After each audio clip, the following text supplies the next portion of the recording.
Alam niyo ba, ang isa sa pinaka-problema ngayon sa panahon ngayon sa ating society? One is one, what is one of the most, biggest problem sa ating society ngayon?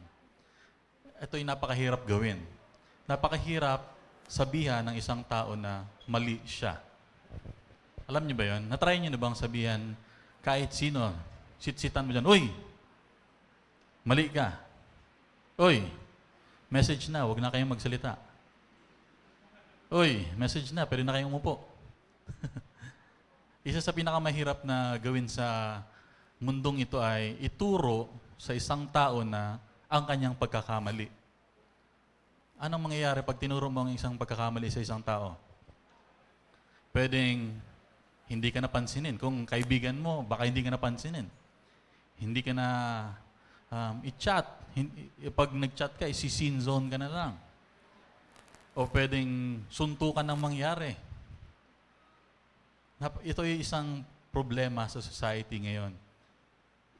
Because lagi, whenever we point out a problem or we point out a mistake, itong mga tao nito, usually they have a defense or meron silang reason kung bakit nila ito ginagawa. And often, itong verse or passage na ating binasa ngayong umaga ay isa sa pinaka-misquoted na passage sa buong Biblia. Kahit hindi marunong hindi nagbabasa ng Biblia, parang alam itong verse na ito. Ang verse ng verse 7, verse 1, Matthew 7, verse 1, na sinasabing, "Do not judge." Pag may sinabihan kang, "Mali ka," sabihin sa'yo, "Do not judge me." Di ba sabi sa Biblia niyo, "Do not judge." Pag sinabihan mong, hindi dapat yan ang gawin, do not judge.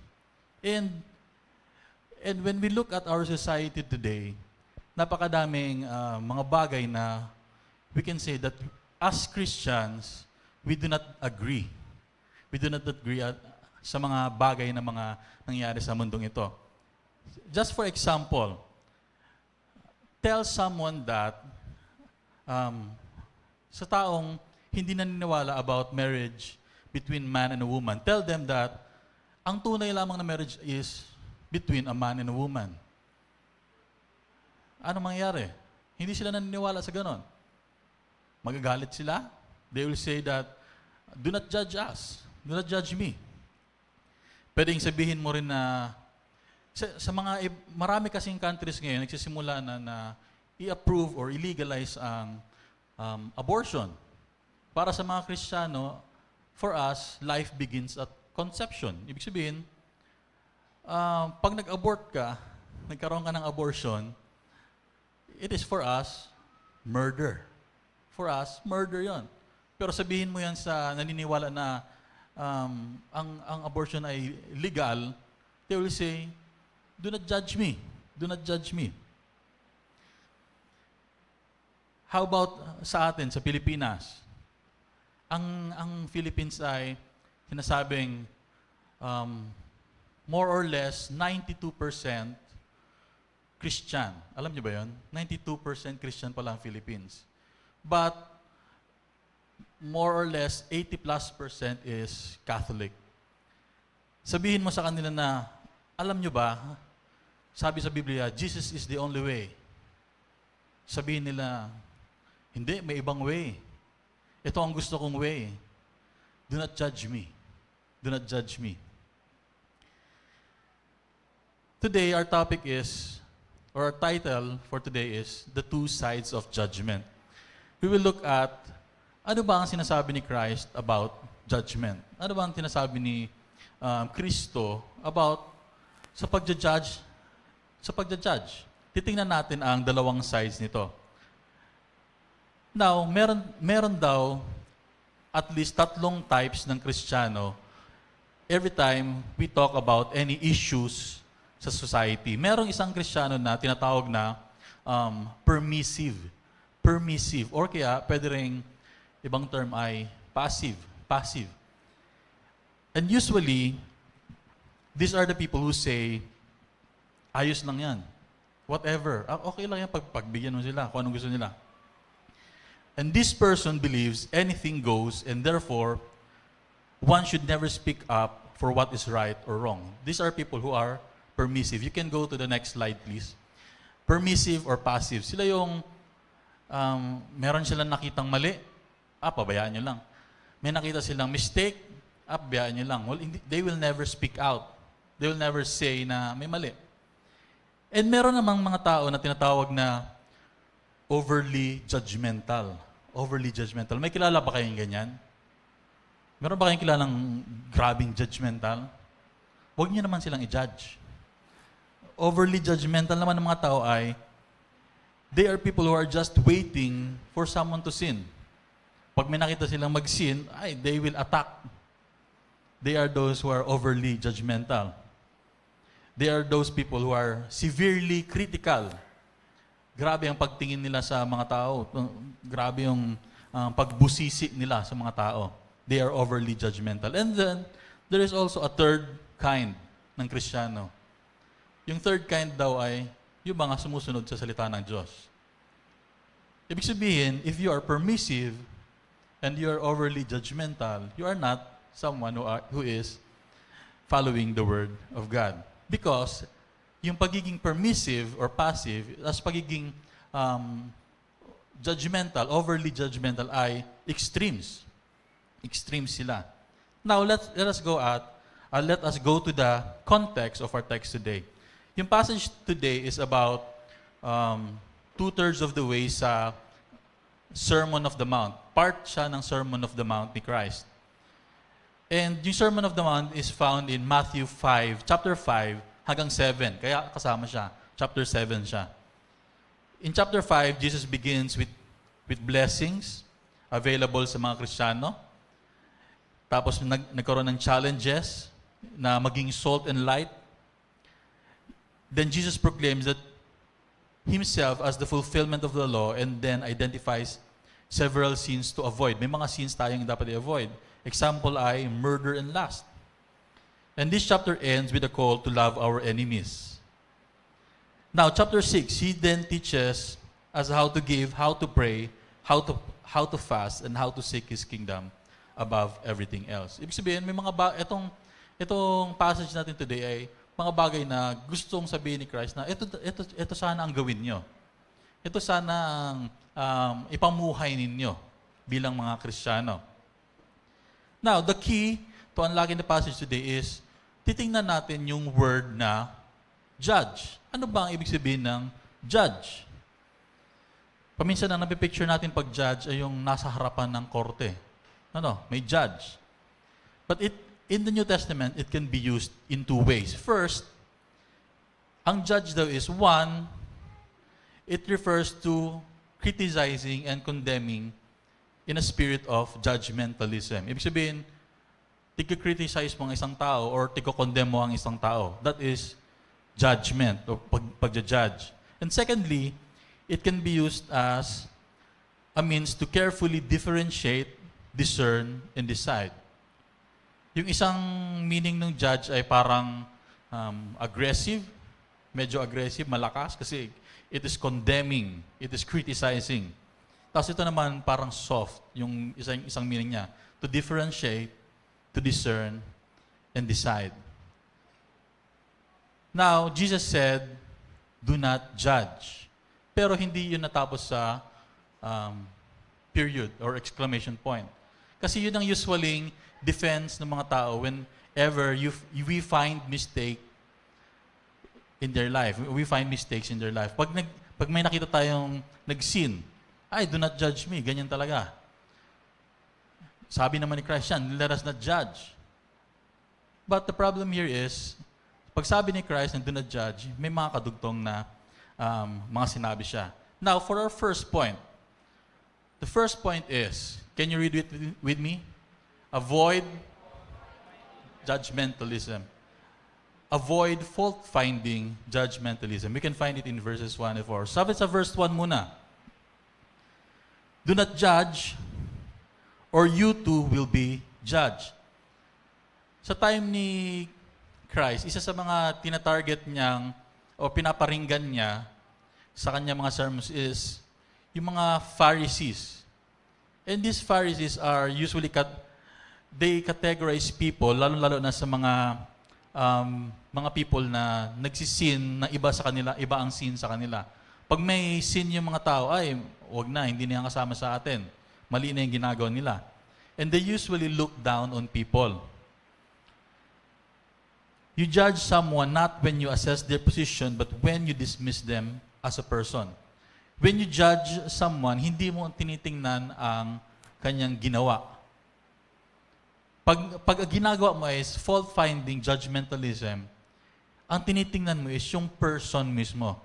Hinahanapan mo ng mali yung tao. Kung hindi natin napapansin yung kung may ginawa lang siya later on or may mga ginagawa lang siya, kundi talagang hinahanapan natin ng mali yung tao.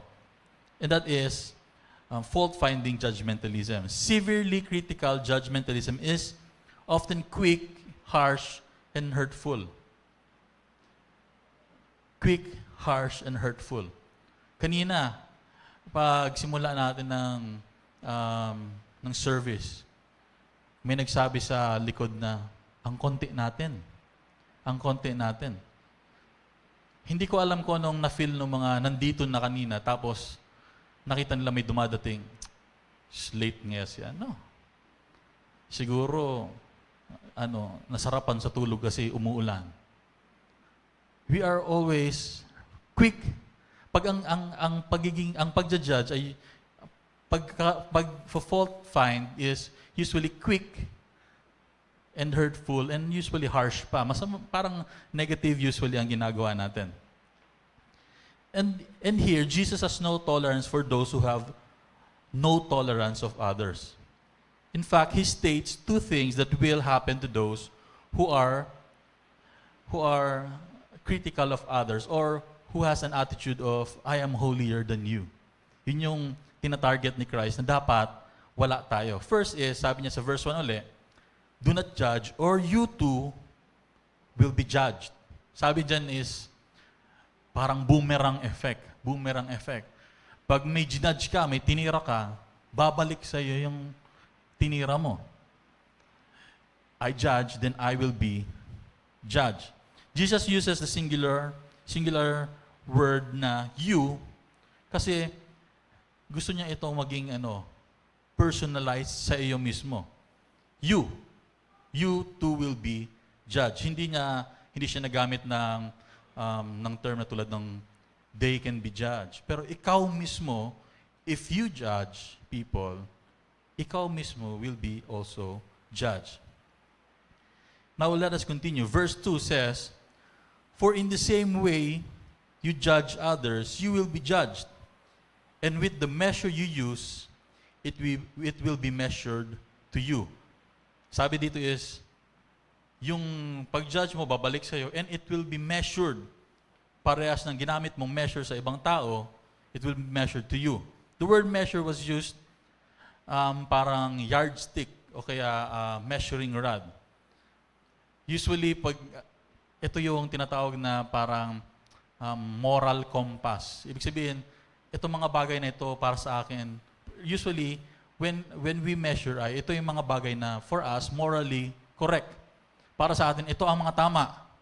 Ito lang dapat ang gawin. That is for us, yun yung measure natin. If we measure people according to our standards, usually, they will never measure up to them. Kasi standards mo yun eh. Kaya nga standards, and usually, ang standards ay hindi mababa. Ang standards natin mataas, lalo-lalo na sa ating mga Kristiyano. And when we look at people, hinahanap natin, ganito dapat ng mga tao. Mababait, masunurin, tama lahat ang ginagawa.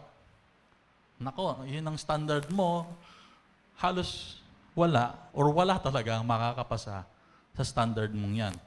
And, sabi dito, the standard we use to judge others will be then the standard of God that He uses when He judges you. Ibig sabihin, ito ang standard mo sa ibang tao. Now, titingnan ka ni God, kinaya mo ba yung standard na ina-expect mo sa iba? Kaya mo ba yun? Ginagawa mo ba yun? naalala ko tuloy, isa sa mga lagi naming nakakalimutan sa bahay na gawin ay saraduhan yung mga ilaw sa bahay. Kasi usually, ang mga ilaw namin, kunwari, itong ilaw na to, dalawa ang switch. Sabihin, may switch doon, saka may switch doon. Pag in-off mo yon, nag-off siya, tapos paminsan, pag may pumindot doon, nag-on tuloy siya. And usually, nasasabihan ko yung kapatid ko, buti na lang wala dito yung kapatid ko. Buti na lang wala. Usually, nasasabihan ko yung kapatid ko, nakalimutan mo na naman yung ilaw mo. Sabi ko, nakalimutan mo na. Tapos, syempre, nainis. Nakalimutan na naman. Sasabihan sa akin, ikaw rin nga, nakalimutan mo din. Ganun pala yun. Ganun pala ang boomerang effect. In-expect ko sa kanya na dapat ginagawa niya itong bagay nito. Yun tuloy ang expectation niya sa akin. Na dapat, hindi ko rin makalimutan yung mga ilaw sa bahay. Ganun po ang boomerang effect. Pag meron tayong ina-expect sa ibang mga tao, ganun din ang hinahanap sa atin ni God. Ina-expect mo siyang dapat ganito ang tama ang ginagawa niya, dapat ganito siya kumilos, dapat ganito siya gumalaw, dapat tama ang ginagawa niya. Then God is expecting that on you. Dapat ginagawa mo rin yon. Secondly, may tinatawag na, next slide, the beam effect. Beam, troso, lag, o kaya plank.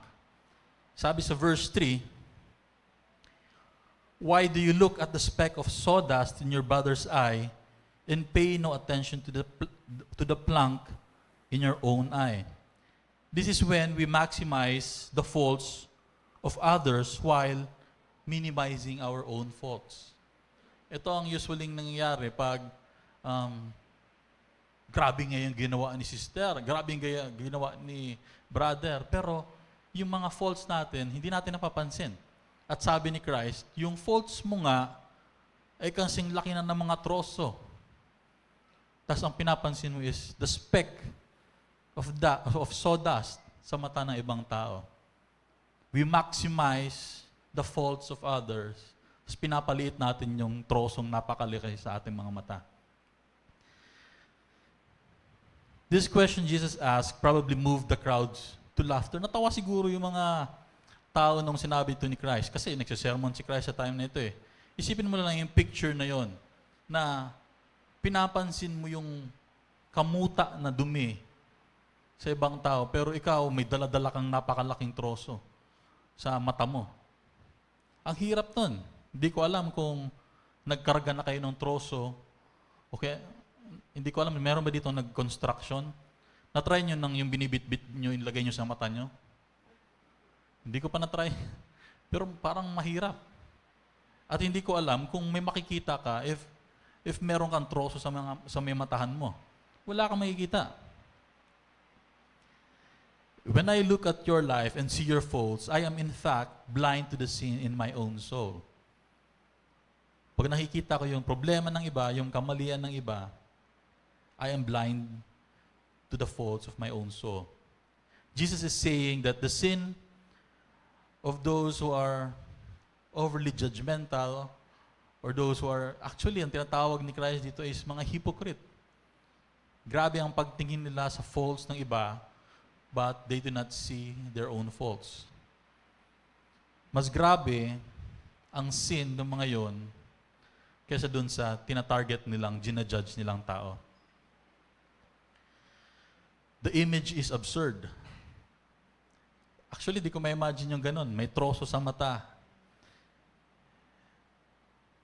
I remember a story. May isang lalaki na ano na siya, marrying age. Marrying age na. Siguro ano to siya, 50 na siya. Marrying age na yun. Tama, yun ba ang marrying age ngayong panahon? Malayo pa pala ako. Mga 50, 50. Marrying age na siya. And so, yung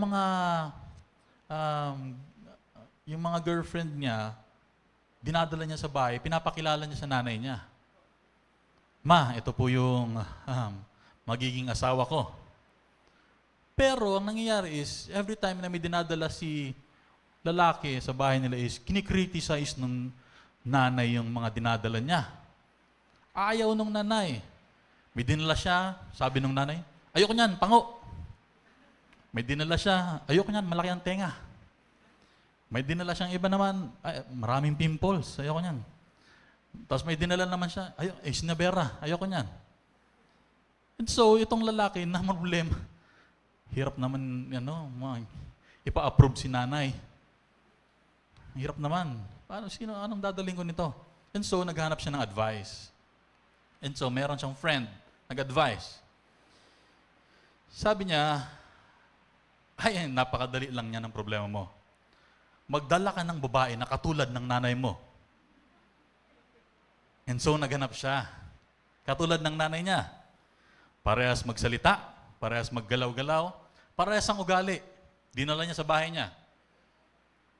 Yung nanay tuwang-tuwa, yes, gusto ko to. And so, the next day, pumunta siya uli sa kaibigan niya. Sabi ng kaibigan niya, kamusta? Kamusta yung pagdala mo ng girlfriend mo doon na bago? Ay, tuwang-tuwa si nanay. Paborito niya na kaagad. Gustong-gusto niya.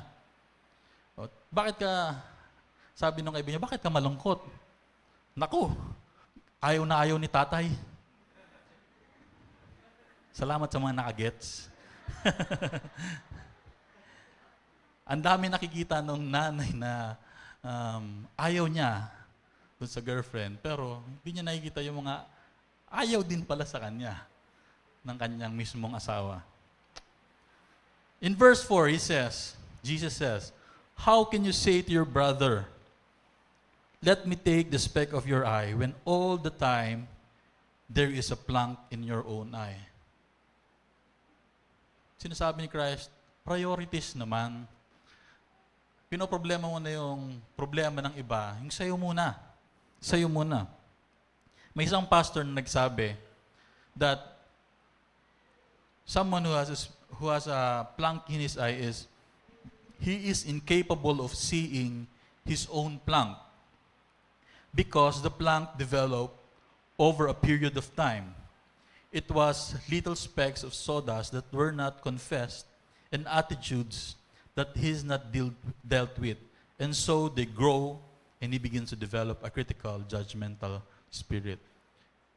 Naging troso ito, naging plank ito, hindi ito nagsimula na plank. Nagsimula ito na maliit, lumaki na lumaki, dahil hindi mo pinansin. Pinansin mo muna yung problema ng iba. You find fault sa ibang tao. Hindi ko alam kung yung mga salmin dito ay yung sa sasakyan, di ba meron siyang tinatawag na side mirror? May side mirror siya. Meron lugar akong napuntahan, siguro sa Saudi ko nakita siya. Sa Saudi may nakalagay na objects in mirrors are closer than they appear. Nakita niyo na ba yon sa side mirror? Ang sabi is, objects in mirror are closer than they appear. Itong sign na ito, lahat dapat ng sasakyan, lalo-lalo na sa Amerika, meron nakalagay na gano'n sa side mirror nila.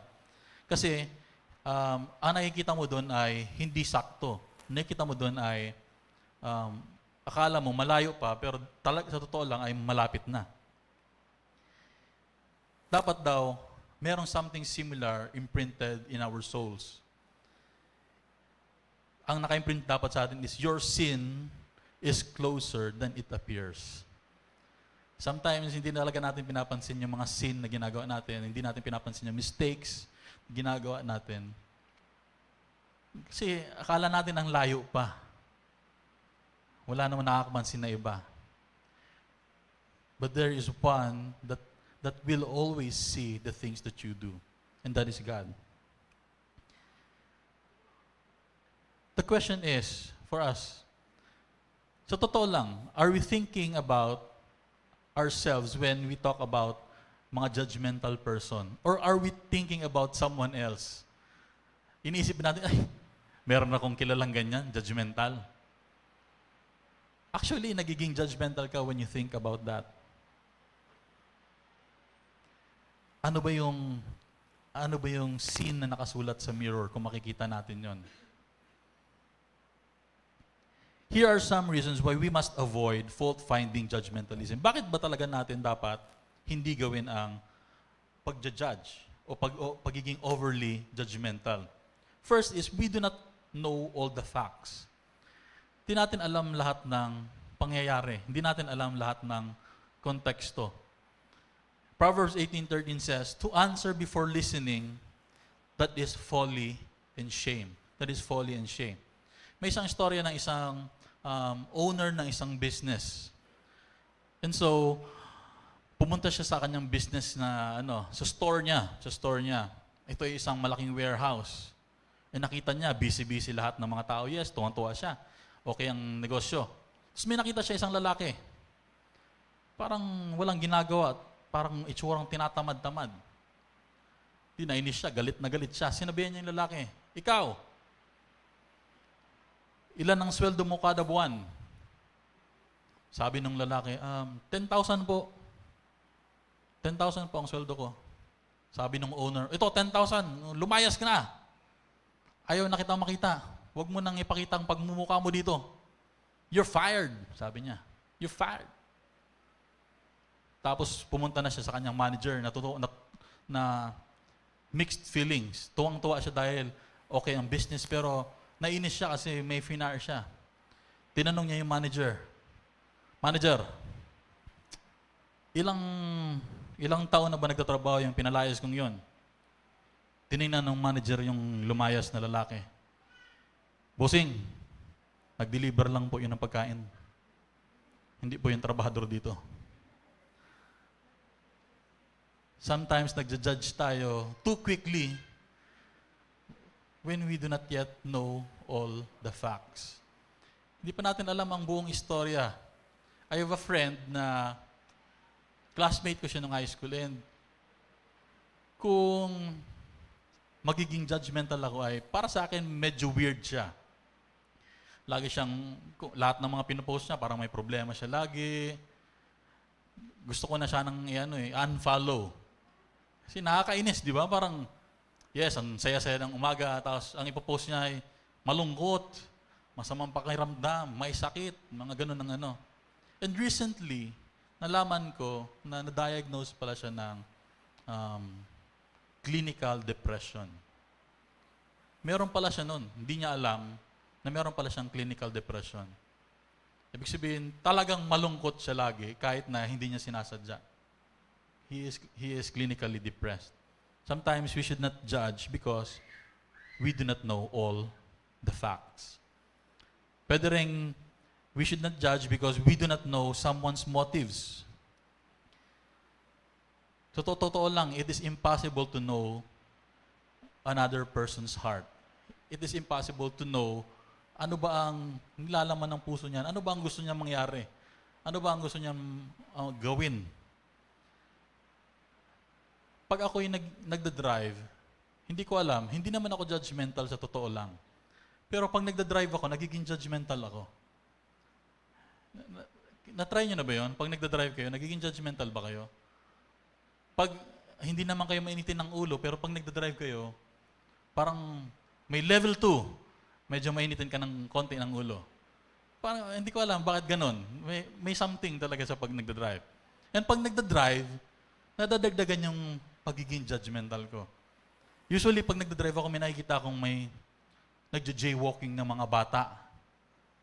Iniisip ko kagad, anak ko, hindi ito tinuruan ng mga magulang niya. Hindi yan tinuruan ng magulang. Pag may nakita man ako nag-jaywalking na matanda, ito yung magulang na hindi nagturo. Ito yon. Pag may nag-overtake, super bilis. Red light, dinaradiradyo pa rin. Naisip ko, natatain na yon. Nasi-CR na. Masama. Nagiging judgmental ako usually. Hindi ko naman talaga alam. Baka talagang hindi siya marunong mag-drive. Mabilis talaga siya mag-drive. Hindi ko alam. And that is why we should not judge. Hindi naman natin alam talaga ang motibo nila. Bakit nila ginagawa yon? Pwede rin, we must not judge because actually, we must distinguish between biblical issues and personal preference.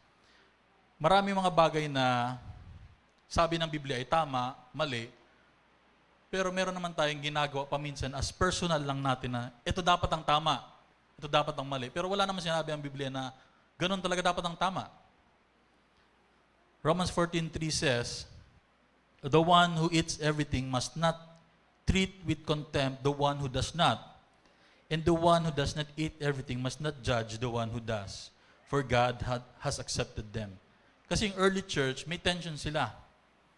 Meron silang pinag-aawayan na pwede bang kainin yung yung mga sinacrifice sa mga idols. Pwede bang kainin namin yung sinacrifice namin sa idols? So, yung iba, kinain nila. Yung iba, ayaw, galit. Wag bawal yan.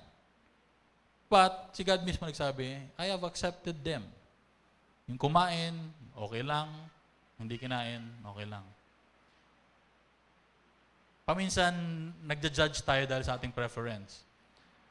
May mga Kristiyano na nagja-judge sa mga churches na, ay, ang church na yan, sa demonyo yan. May drums. Naku, sa demonyo yan. But wala naman sinabi na ang drums ay sa demonyo. May mga ganun talaga.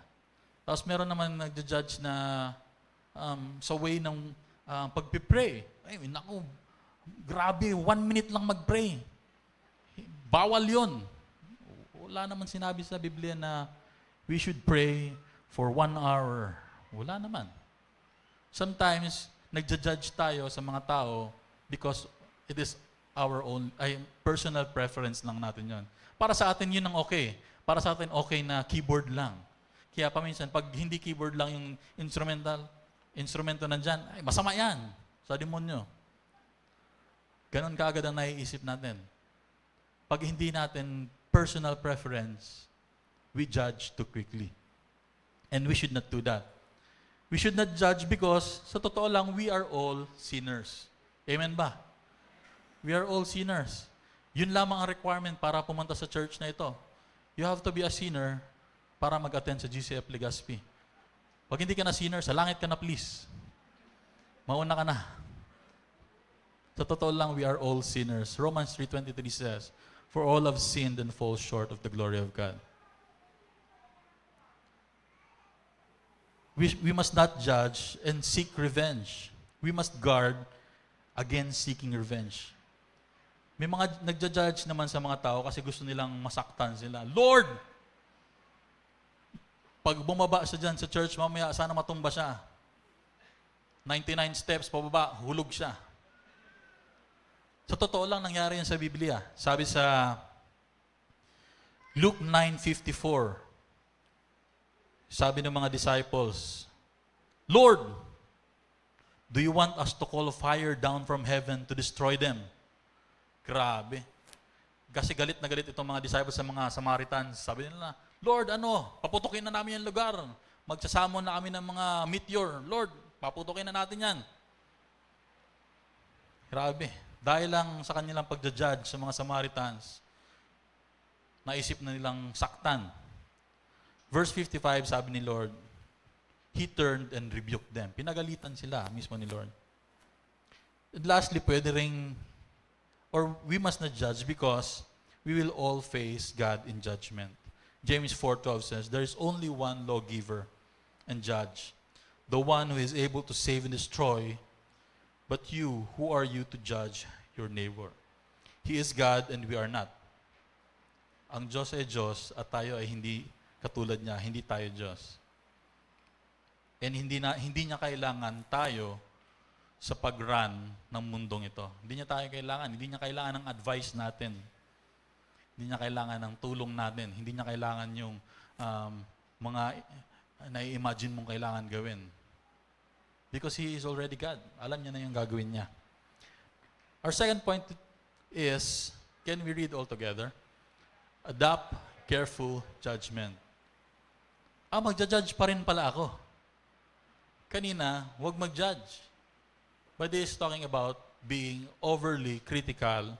He is talking about fault-finding na style ng pagja-judge. Now, that is something that we must avoid. Ito naman ang kailangan nating i-adapt. Careful judgment. We are called to be wise and discerning in two ways. Dalawang way pwede tayo maging wise and discerning. Ang pag-judge dito is, yung kanina pinag-usapan natin na dalawang way, di ba? Pagiging pagkikriticize, pagkakondemn, or pwede rin ang pag-judge ay pagdidiscern. Pagdidiscern. First is, humbly help others. Sabi sa verse 5, "You hypocrite, first take the plank out of your own eye, and then you will see clearly to remove the speck from your brother's eye." Hindi naman pala mali na makita mo yung speck sa brother mo. Hindi naman mali na makita mo yung mistakes sa mga kapatiran mo. But, kailangan mo munang ayusin yung sarili mo.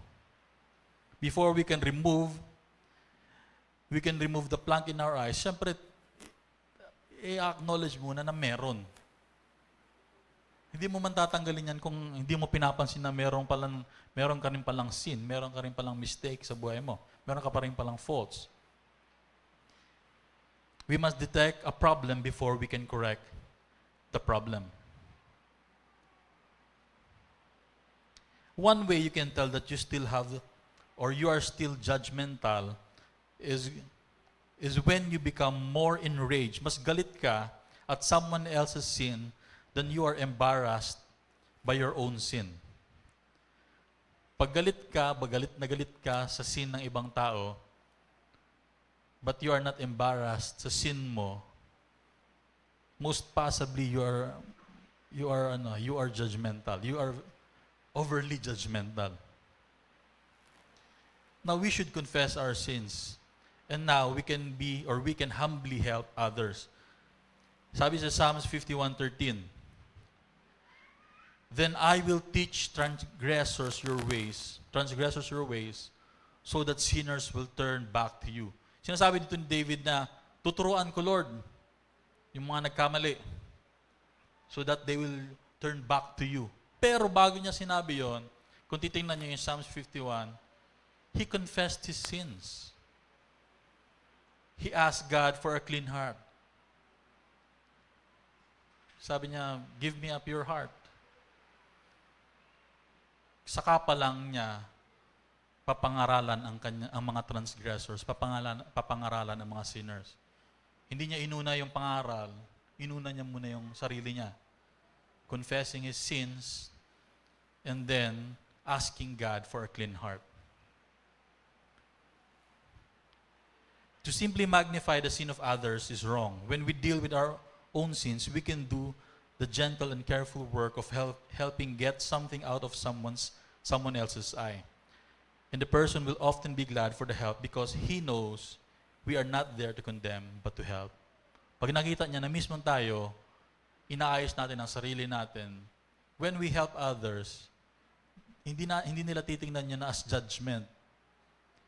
Titingnan nila yun as help. Kasi nakikita nila na ikaw mismo, gusto mong tulungan yung sarili mo sa iyong mga kakulungan at kasalanan. Secondly is, to be wise and discerning is to decide to be discerning. While we are not to be involved in critical judgmentalism, we must make wise judgments. Titingnan natin sa verse 6. Sabi dito, "Do not give dogs what is sacred.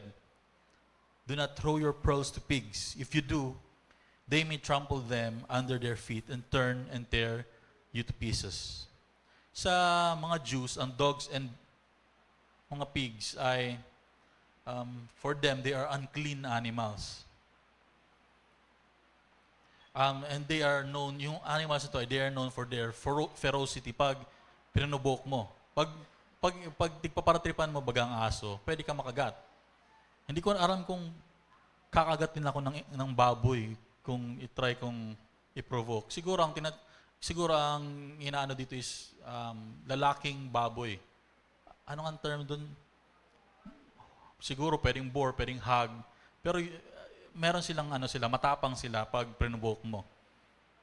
And they symbolize those, etong dogs and pigs they symbolize those who do not like the truth. Ayaw nila ng katotohanan. They scorn the truth and they mock the truth. Sabi nga dito kung alam nila yung truth, they will trample them under their feet and turn and tear you to pieces. Yun ang gagawin ng mga dogs and pigs nito. Pigs were the epitome of uncleanness for Jews. Para sa kanila, grabing dumi pag tinawag na pigs. Jesus is saying that we must be careful to not give something priceless to someone who is just out to attack you. Now, hindi ko alam kung alam niyo yung istorya ni Jesus before siya i-crucify. Before siya i-crucify, hinarap siya kay Pontius Pilate. Nagparatanong, may mga questions si Pilate sa kanya. And then, anong ginawa ni Jesus? He answered yung mga tanong ni Pilate. Kasi si Pilate mismo, he was, hindi siya sure na guilty si Christ. Kumbaga meron siyang doubt sa sarili niya na guilty si Christ. But, nung dumating si Herod, na mas mataas ang posisyon kay Pilate, nagtanong si Herod, anong ginawa ni Christ? He did not answer. He did not answer because he knows Herod, wala na ito. Sayang lang ang oras niya kay Herod. Si Herod, alam na niya ang gustong gawin ni Herod sa kanya. Patayin siya, saktan siya. And yun talagang ginawa nila Herod, yung mga soldiers ni Herod, dinamitan siya, sinaktan siya, ganon.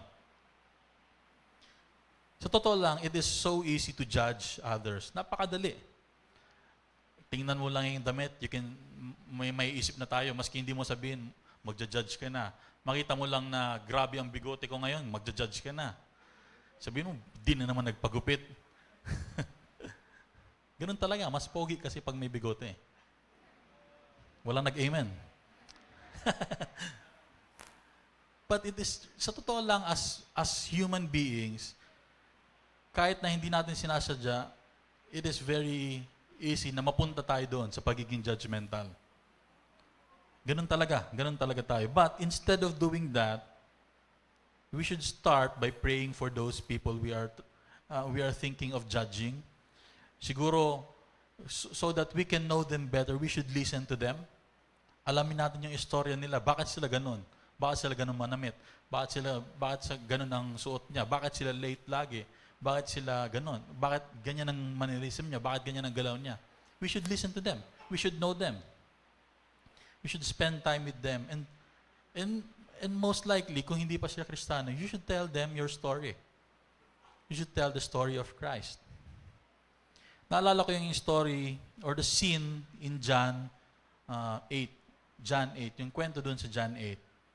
When the religious leaders expressed their judgmentalism by bringing to Jesus a woman caught in adultery. Yung mga religious leaders ay may dinala silang babae sa harapan ni Jesus.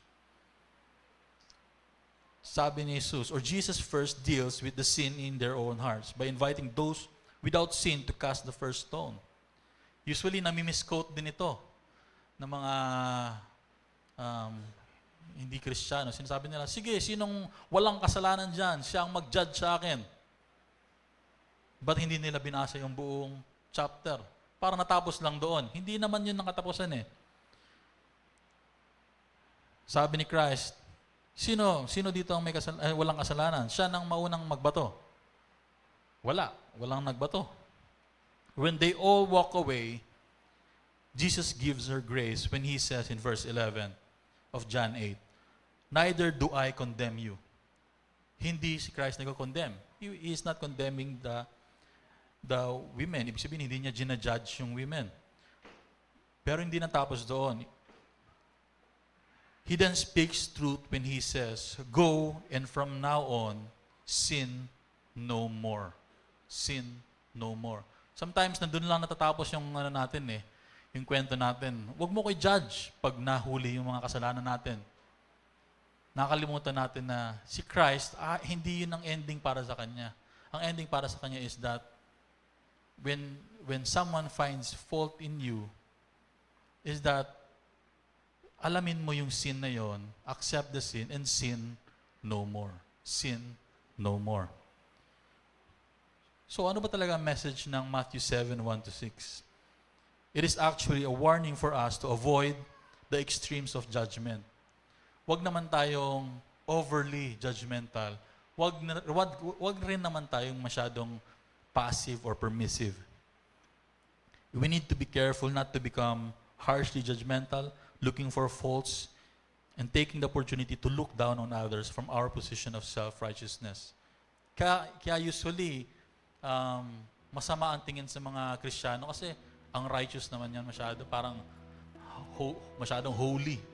Masyadong ganun ang tingin sa atin. But, hindi naman dapat natin i-overlook ang sin. We will not be judging them, but we will not overlook sin. We need to be able to recognize sin for what it is, and any attempt to overlook or justify sin on any grounds in itself is sinful. Let us judge only to judge carefully. Good morning po, and God bless.